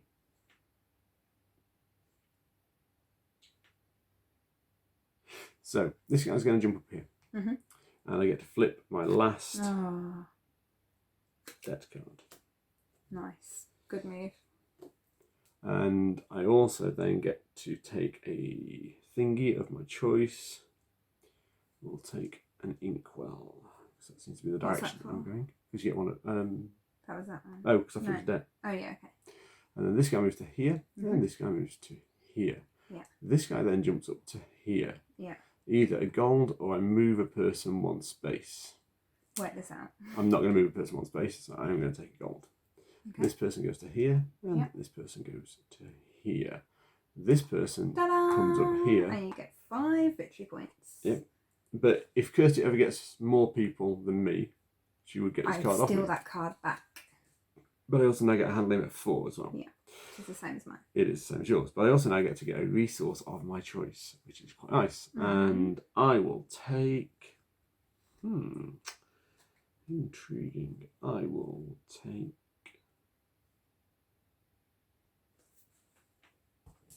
a gold. Okay. And now I get to draw 2 cards. So my journeyman falls off, which means I get to increase my virtue by 1, and I get to purchase someone without any cost. Anyone without any cost.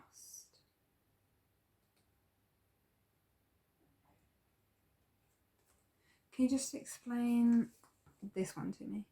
When you have a collision, get 2 coins. And this one is just 2 inkwells. Yeah, when it discards. And by taking it, by that, it goes into my discard pile, sorry. Yeah. Or do I get the thing that's at the top of it? You'll always get this green action as well.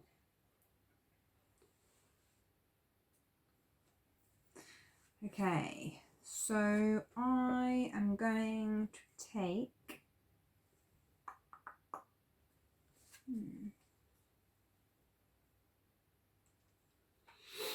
Oof.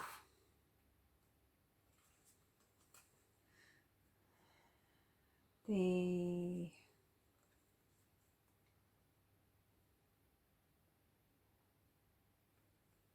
Peddler. There, which means I get to discard a card. I will discard my clergyman. There. Okay. Move this down.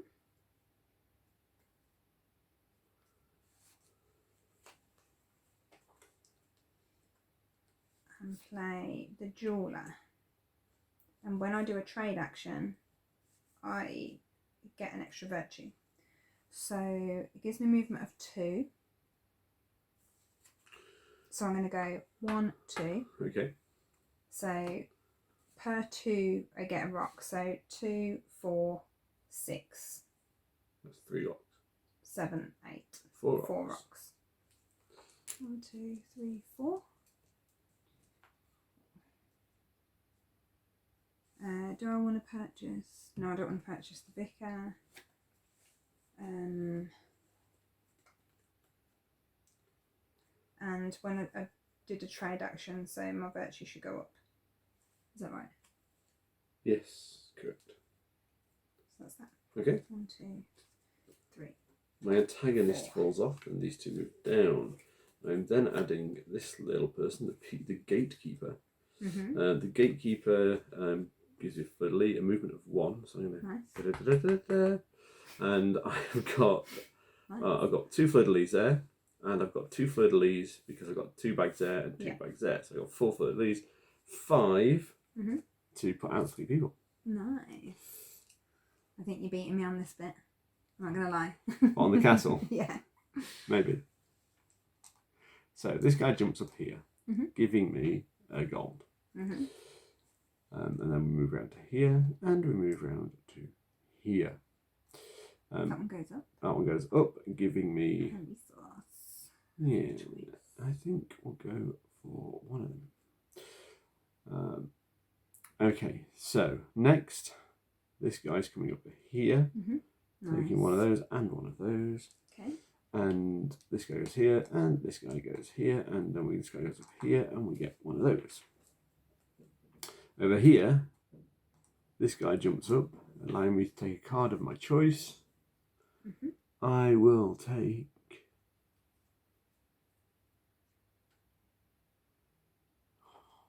the missionary, which allows me to discard a card of my choice.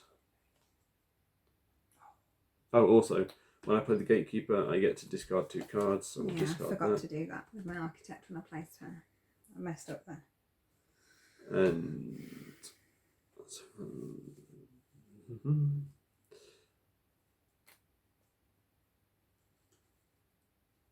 so hang on, just finish this bit off. I guess there, so this guy, I got 1 discard to do. So do I discard this guy?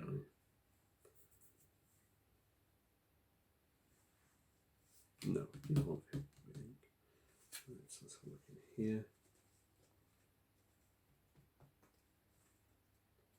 So we're going to discard the debt collector. Okay. Okay. Now, do I want to buy Hammer? I'm there. Yeah. Do I want to buy him? Do you want to buy the No, Vulpes? because I don't want to shuffle my deck. Okay. My discard. So Okay. I draw 4 cards. What do they go? Okay. Yeah. So my architect falls off. My financier moves down. My jeweler moves down. And I'm going to play the traveller, which gives me movement of 2. 1, 2, 3 because my plus 1.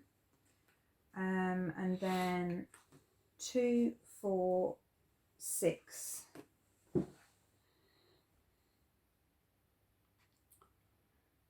Gives me 3 rocks. That's right, isn't it? 1 per 2, 2, 4, 6. 3 rocks. 7. Do I spend my last coin? I have more coins than you. This is novel. I know. And exciting. Do I spend my last coin to get another? Can you help Kirsty make a decision? I am going to spend my last coin Comment below. to take another, because I had 1 half there. Okay. So that's that there. I wonder what your next thing's going to be. Is it going to be a build eventually? So that's that. Do I want to purchase him? No. Have I collided? No. Go up to 4. 1, 2, 3, 4. Yeah, my patron falls off. These 2 move down. Oh, I should have taken 2 coins. No, it's too late when it's there, isn't it? It's not at the end. I keep thinking it's at the end. I think you took that. Did I take that? Yeah. That seems okay, doesn't it? I play Lothair, which gives me a gold, a stone, and an ink roll. Okay. Lothair allows me to move 1, so I'm going to go to here. I did a trade action, didn't I? So that should go there. Yeah, it should. So, follow the sequence. I am. Okay, so I have fleur-de-lis. I have 1, 2, 3, 4, 5. Nice. That's 3 people, so that's all you got left. Yeah, it is. Mm-hmm. So they're going to go in there. Yep. This person gets to jump up to here, and I either get to permanently discard a card, show what you want to do, or... Choose a freebie. Yeah, I'm going to go for this guy. What's he? The deacon. Yeah. Nice. He gives me a virtue. And then this guy goes around here, and this guy goes around here, Oh and gosh, this guy this is goes just up like a here. move, isn't it? So that brings that out here. And then this guy comes up here. Which gives you a movement or gold. You don't need gold anymore, do you? No. But you can only move on the bottom row. That's right. And then this guy goes over here, and this guy goes over here, and this guy jumps up here, giving me another inkwell. And then over here, this guy jumps up here, pushing my virtue down 2. Yeah. And this guy goes over here, and this guy goes over here. Wow. Well, I'm happy with that. That felt like fun. Okay. So 3, 6, 9, 12, 15 points at the top row. Wow. Yeah. Do I want to... No, I don't really want to buy him. Okay, so I just top up now. So okay. Put those over there. Give these a shuffle. So my financier falls off. My jeweler falls down 1. My traveller goes down 1. Then my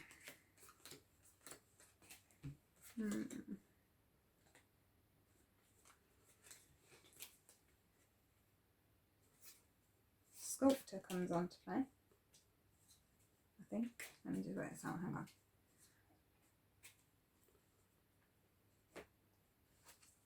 Actually, hang on. I might just take that back a second.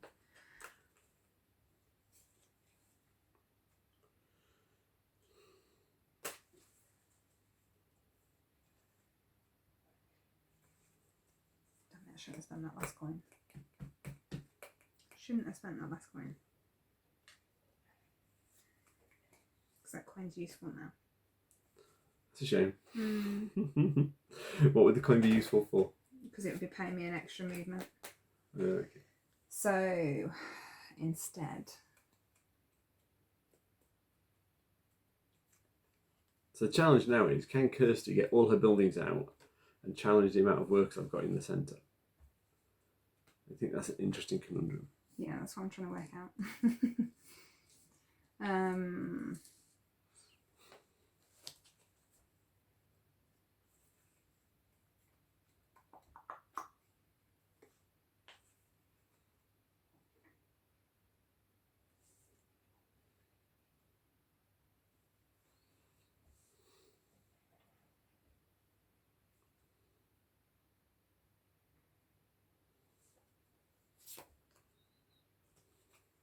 Okay. Okay. I'm playing the lender, which gets me. Oh, hang on, no, I was looking at your. No, wait, I was looking at your dude. Let me rework that out. Sorry. So you're here. Yeah. I don't want to make your mistake. My mistake. Thanks. Yeah. Well, no, by getting it wrong.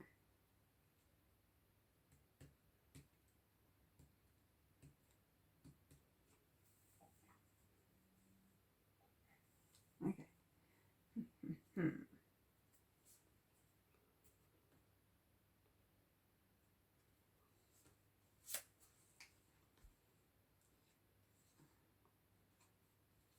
So I'm now going to race as fast as I can towards the end of the game before Kirsty can get her 3 extra buildings out. Because that's 21 points for you. I'd rather you not get them. Okay. I'm giving you advance warning of my strategy, so you know it's coming. This one gives me 2 hammers. 2 hammers. 2, 3, 4, 5, 6, 7. Which means I can put a building out, but I need to move first. So I'm going to put those that I've paid there. I'm moving 3. 1, 2, 3. What if you haven't got a person there? You don't get that gain. Correct.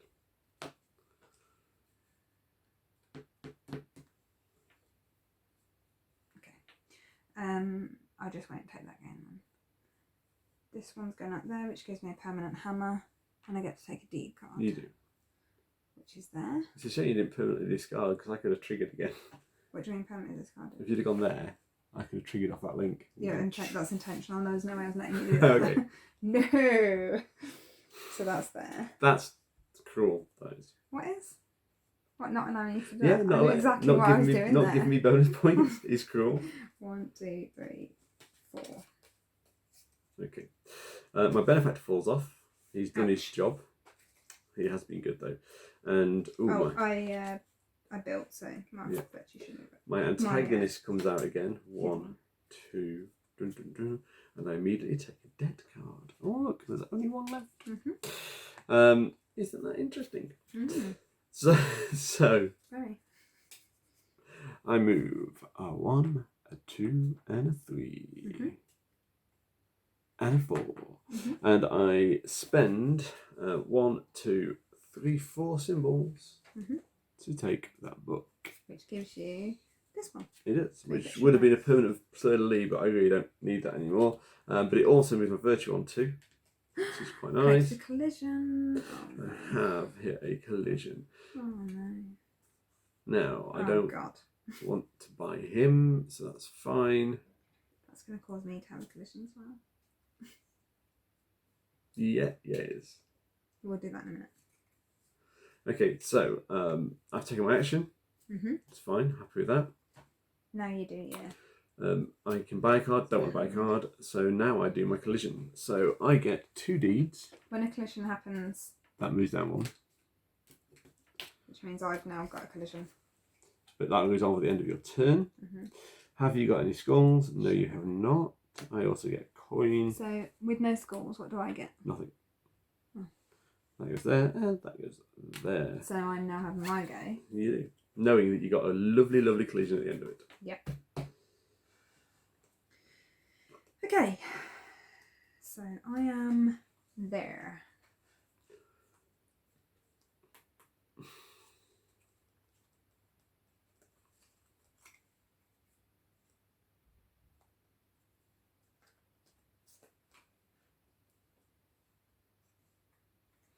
So we've got 1 deck card My left jaw and has 3 just fallen deeds. off. Gonna play. Where am I?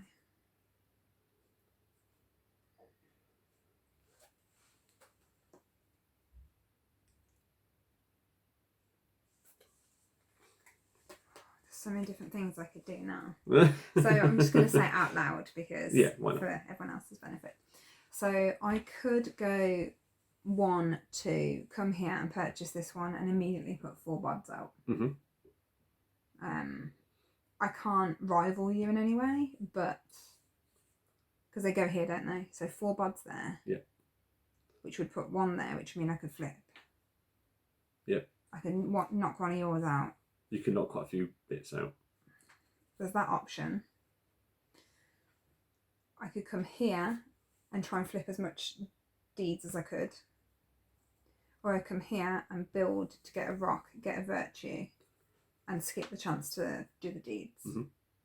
And it's what I choose to do now, which matters. Correct. So it's whether I put bags out or hammers out now.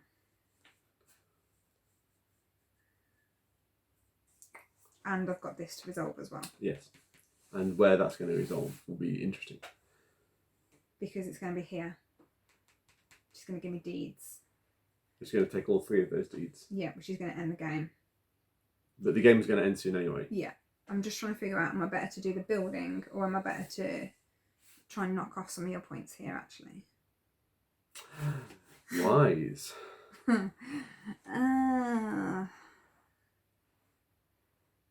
Yeah, I know, because you're banking on that for all your points. Well, I but mean, you've got a lot of points here. Yeah, I think you can get rid of 3 points off there, realistically. Yeah, if I can gain more by coming here and flipping debts, I might as well do that. Or building. How many points do you get if you build? 5. So it's a 5. No, 7, isn't it? Yeah. 7 points or 3. Hang on, how many have I got? 2, 4, 6, which should be 3. What? Oh no. Be 1. No, it wouldn't. It'd be 1 debt. 1 deed. 1 deed. So it's actually better to build. So we're going to put him out, which is 4 hammers. So let's do my movement first. 3.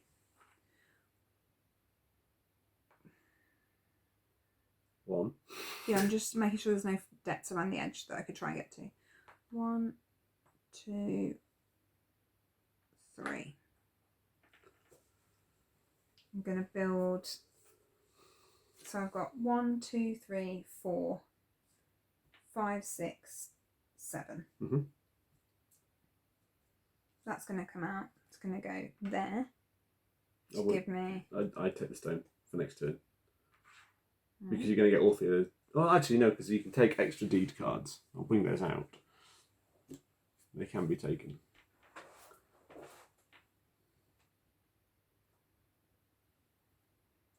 So where do I do that? Basically, if you take that stone, you'll be able to build your last building next turn. Definitely. Will I?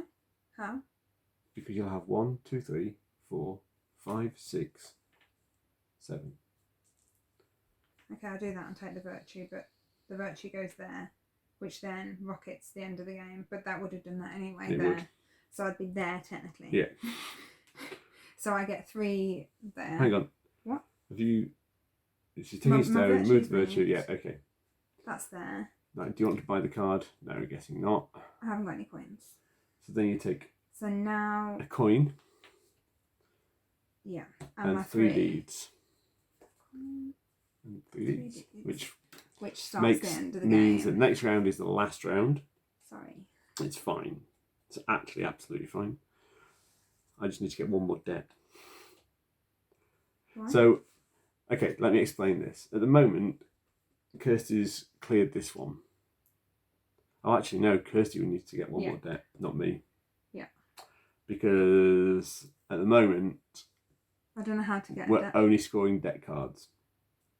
Flipped debt cards. Whereas if you can get rid of that 1 debt card, We're scoring deeds. those as well. So that will balance 12 points each. How do you, I don't know how you get a debt card. I'm not sure how I get a debt card. Oh, so that should have gone back there anyway, shouldn't it? Yeah. And the collision, I have skulls. Actually, I will get that debt card as well. Because I've got a skull. Yeah, you have, yeah. So we have definitely, so we've got... So actually, you've done what you need to. Oh, we got 1 more round. Okay, so you do yours first. So, my gatekeeper falls off. They move down. So may I ask a question? Because the collision happened at the end, it was after the build, wasn't it? So I don't have to add that virtue on because I'd already done that to get it to there, and then, yeah, okay. Well, you would have done that after the build, so that would have gone from there to there, and then 1, 2. Back for the virtue. Yeah, I was just checking. If you do it in sequence, you know. Yeah, It's no, it's not a because problem. I was already there and I couldn't go any further. No. You were there, so you had collided there on my go. Yeah. When you built, that should be -1. Mm-hmm. But then my virtue. Then you took there. this one for that, Yeah. and that one for that. Yeah, that's fine. I was just checking I do it right. I just like to make sure that I'm playing fairly. So we're going to put the missionary out. Mm-hmm. Yes, we are. Okay. Yeah, might as well. She gives you 2 ink piles. When she falls off, so that's not going to okay. happen. But like inkwells are really not my problem. No, they're not. Not mine either. So the question is, what inkwell do I want?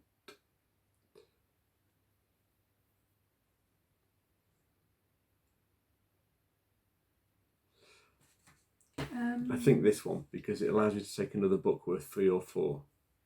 Mm-hmm. Oh, it's a bit unlucky, isn't it? What do you mean? Oh, no, you're right, actually. No, So you're I okay. move 3.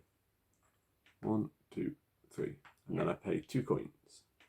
Oh, plus 1, because I got a +1 thing. I pay 1 coin to go to here. Yeah. I then pay 7. So 1, 2, 3, 4, 5, 6, 7 inkwells to to take this. Mm-hmm. So this is going to slot in here.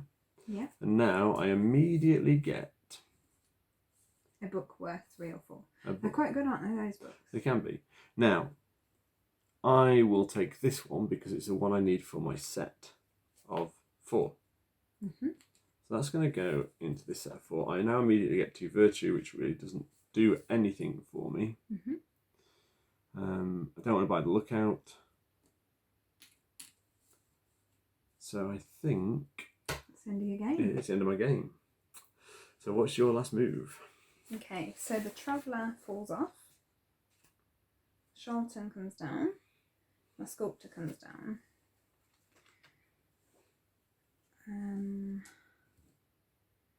My... doesn't really matter, does it? Miravesh, is it Miravesh? Mm-hmm. Goes there. Which gives me...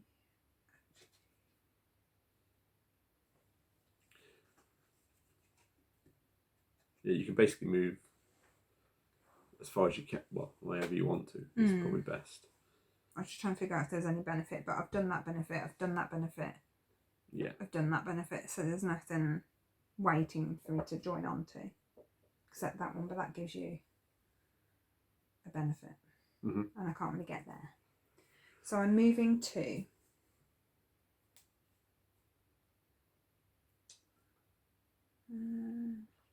Yeah, it doesn't really matter what resources you take at this stage. So. It's whether to go for the extra one. But why? I mean, that gives you resources, that gives you virtue, but nothing really matters at this stage because it's not going to score you any more points. So I take the virtue because I'm going to build here. Mm-hmm. So I've got 1, 2, 3, 4, 5, 6, 7. 6, 7. And your last building goes out. My last building goes there. Then... Do you want to buy the card? This one doesn't give me any end of game points, does it? No. And I think that's the end of my game, isn't it? I think that's the end of our game. So yeah, because there wasn't anything to do about flipping decks anyway, was there? Let's do some adding stuff up. So we got the jewelled notepad and pen of power. Yeah, and we get from medieval times, obviously. We get to do some points. So Kirsty, do you want to go through your points first? I'll do. Are you going to write down their names? I will. Yeah. No, I want you to do yours first. Right? No, you do. No, I want you to do yours first. Okay, so let's start off with my buildings. I got 1 out, which gets me 4 victory points for that part of my board. Mm-hmm. Boo. Yes. Let's go on to manuscripts. 1 point, 2 points, yeah, 2 whole points, and then 16 points. So that's 18 points for those because of this. What did you get? I got 1 of each colour.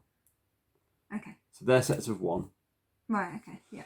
I've also then got. They're both yellows. Yeah, that's just. Yeah, doesn't matter. They're sets of 1. Okay. Yeah, I see. Yeah. 8 points on these cards for bonus points. We got 2 outstanding debts for -2. -4. -4 indeed, and then 1, 2, 3, 4 plus 4 for those. I'm just going to scrap those 2 because it doesn't really matter. Then I'm going to check here. So most flipped deeds cards is not me. I haven't flipped a deed card, so I get no points, but I have got the most flipped debt cards. So that gets me 12, whereas Kirsty's going to score 20 points off those 2 cards because she flipped cards of each I knew that I needed to do both to get the others, because that's why I asked at the start of the game. So now we add up my points in the castle. So I've got 1, 2, 3, 4, 5 for that tier. So 5 for lower tier. And then we've got 2, 4, 6, 8, 10, 12, 14, 16, 18, 20 for the middle tier. My building score now. And then the top tier, 3, 6, 9, 12, 15. Yeah, you've definitely built. There. You've just slammed off the top build. Because I haven't done any manuscripts or anything. Have you added these ones? Yeah, I have. So my total is 22, 30, 42, 47, 67, 77, 77 plus 5 is 82. Nice. Now, let's do Kirsty's. 45 done. 45 on buildings. Yeah, that's it. Yeah, but it's not. No, it's not. It's not. -2 Okay. for my deck cards. Then. So just take those off. Just to get rid of 2 deed cards for now. No, just put -2. Okay. Then 1, 2, 3, 4, 5, 6, 7, 8, 9. 7, 8, 9, 10, 11, 12. We could have just had +10 instead of +12 No, -2. I like that. Okay. For flipped deed cards over here, Kirsty gets 12 points. Yeah. And for flipped deck cards over there, she gets I got 8 points. 1, 2, 3. Yeah, so I got 8 you points didn't. there. I got a lot more than 3. Yeah, I know you did. My next go, had I had another go, Well, you weren't was going to have going another go. well, no, if I did, Oh, okay, sorry. I was going to go for this one. Oh, you see, I think you should have gone for that one. For every 2 blue bags you've got in your hand, in your deck. Is you it in get your one. deck? Yeah, I didn't you know get it was in your no. deck. For everyone that's in your deck, you You get never 2 told me that virtuous points. before. I did. No, you haven't. I did. No, you haven't. I didn't know that was deck. I thought it was out on your board. Which deck? Oh, I would have done that one. You- Yes, I would have. that was only just revealed on my last go, so you didn't know it was there. So stop it. No, but I'm still learning these symbols. Oh right, okay, okay, Yeah. fine. I don't think there's. I've got no other bods and I've got no books on this go. Okay, so shall we do some points for Kirsty? Yeah, I didn't. So she got 20 points there, plus 45 is 65. 65. 75. Yeah. Plus- 75. Yep. So 75. That's not bad it was for close, me. though. I'm No. pleased. I It am was close. pleased with that. You just need to start diversifying your point scoring strategy away from just buildings. Well, my idea is always get buildings out and do other things. Let you get the rubbishy manuscripts out first, and then I'll start getting the better ones underneath. The manuscripts, And the actually- manuscripts that scored me 18 points. Yeah, but the difference would have been if I'd flipped those D cards like I did Oh, the yeah, very yeah. first time, we would have been talking a difference of how many did I have? Was it 8 on this one? And it was 12, wasn't it? Including the 6 from the So other 2 cards. So there's that's 6 1, there. 2, 3, 4, 5, 6 would have been 6, 12, 18. That would have been the difference. Because the first game, I made sure that I was doing this and flipping them, flip. And that would have made matching points. Yeah, it's a shame you didn't. Yeah, well, you stole them. Did I steal them? Did I steal them? I'm not sure I So- stole them. So, this, if you're still watching, was Viscounts of the West Kingdom. Phil, what did you think? Oh, okay. Today. Okay, so it's a fun game. It's Congratulations on winning. thank you very much. Ooh, this is unusual. Kirsty being gracious in defeat. How rude. True. How rude. It's a great. Okay, so all the West Kingdom games are kind of fantastic. They play really well. They also for a little bit. They need a little bit of. They benefit. How's this stuff? They benefit from multiple plays Definitely. because all of them, if you're not, you tend to focus on one strategy, 1 or 2 strategies because of the way the points accumulate. Yeah. So the points on the buildings get bigger and bigger and bigger. The more buildings you get out, 45 points is a good, solid addition to your Base. total.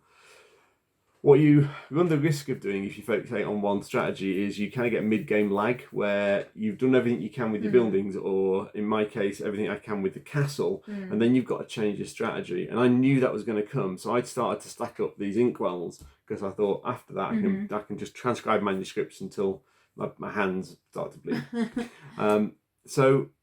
But if I think the first couple of times you play a game, any of these games, Paladins is the same. I think for my money anyway. There's this the first time you play it and you hit one strategy, you get this mid-game lag where you get 3 or 4 turns where you're not really progressing points particularly well. No, you're just having to.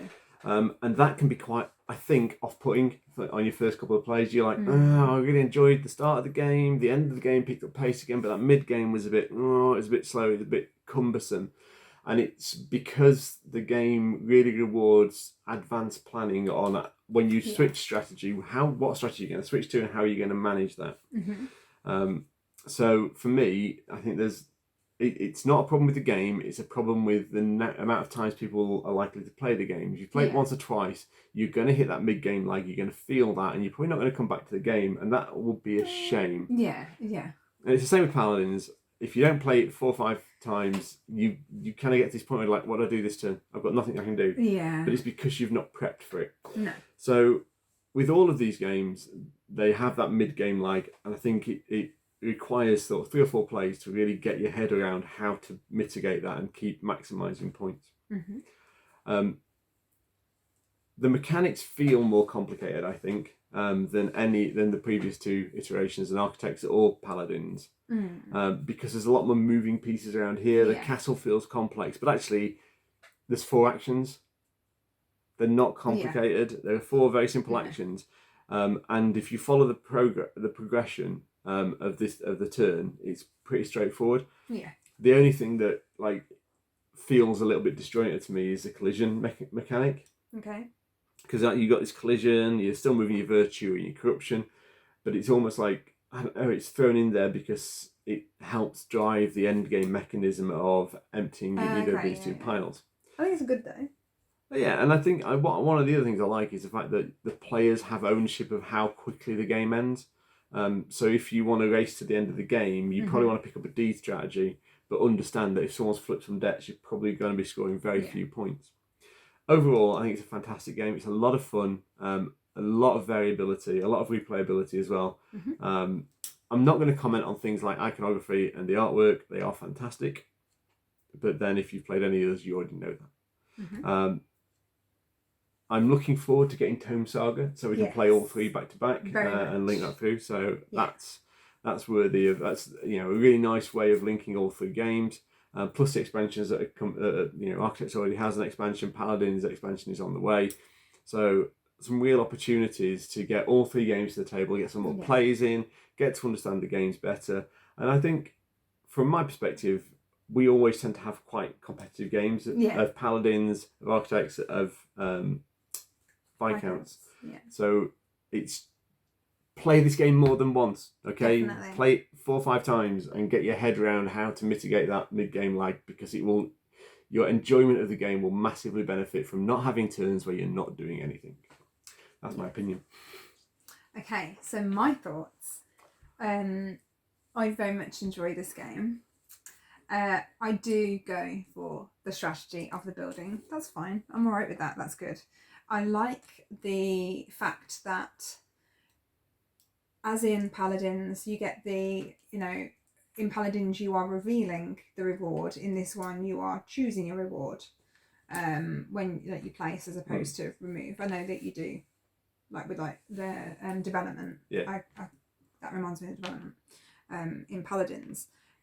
I like the fact that you get additional rewards for multiple places in an area. I think that's a very good. Yeah, the linking rewards. It allows quite nice, you to focus on particular strategies. You know where you need to, place. I really, actually, ironically, I very much enjoy how the end of the game comes along. Yes. It feels very different to whoever can get the most victory points.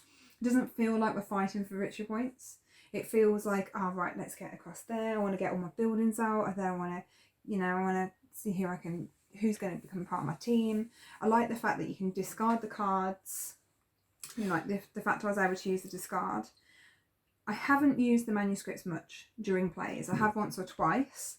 But I think there's a lot to be learnt there still for me, personally. I like the fact that I like it, but also I'm not sure if it's quite right, the fact that there are multiple different ways to score the same thing.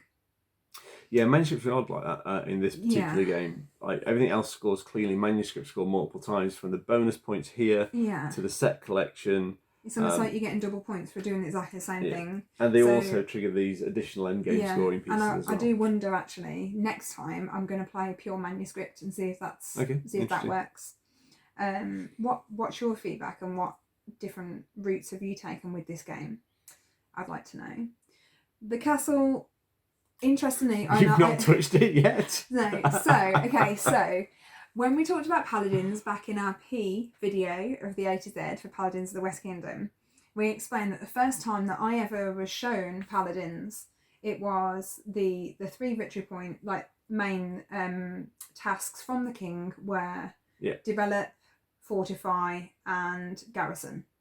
And because that's how I learnt the game, those tend to be my fallbacks. That's what I do. So when we were learning this game, we learnt the first thing, because obviously you've run through the board. So the first thing is all the buildings. then I think it was the manuscripts, and then the last part of There's the castle. the rule book was the castle. So by then I'd already gone, right, okay, that's too much info. I'm going to just focus on the bits that I've taken to start off with. And that's how my brain, that's how my brain works. And I could see at that point there, when we were heading towards the end of the game, I could see that I could have done a bit of damage to Phil by taking that one. But I worked out, obviously, that it was better to just take these. Mm-hmm. I don't know whether it was or not, I'm not sure. But I'm starting to see ahead, which is unusual for me, on like what actions and the repercussions of those actions. Had I knocked a couple of Phil's peeps out of the castle, that might have made a bit of a difference. And plus having one of these, and but I wouldn't have had that building. So I'm starting to register and understand gameplay ahead of the game taking place, if that's the right wording. And I think I actually have Viscounts to thank for that, because there are a couple of things that I'm starting to, seems like the penny's dropping a bit more on this style game because of this. So yeah, and I like the idea. Paladins obviously has got the central board. I like the idea that with this one, you are going around a board. Like in a traditional board game, you are going round and you're racing around to get the different aspects, whether it's a resource, whether it's an action, whether it's a person, whether it's, a book, whatever. You are still going around the racetrack. What I like about it is the fact that you do have the ability to go, okay, right, I've got a 3 movement, but I want to go there. So I'm going to go, I don't know, or if you need coins. So rather than going 1, 2, 3, I can't do that. You can go 1, 2, 3, and it gives you the ability to be a bit more flexible. Slow your route down a little bit. Yeah, or speed it up to get to somewhere quicker. And I like that aspect about it. I mean, you could have a part way where you can't because it's drawn on the board, where you could have someone going on a mission and then there could be something flipped and you have to go the opposite direction.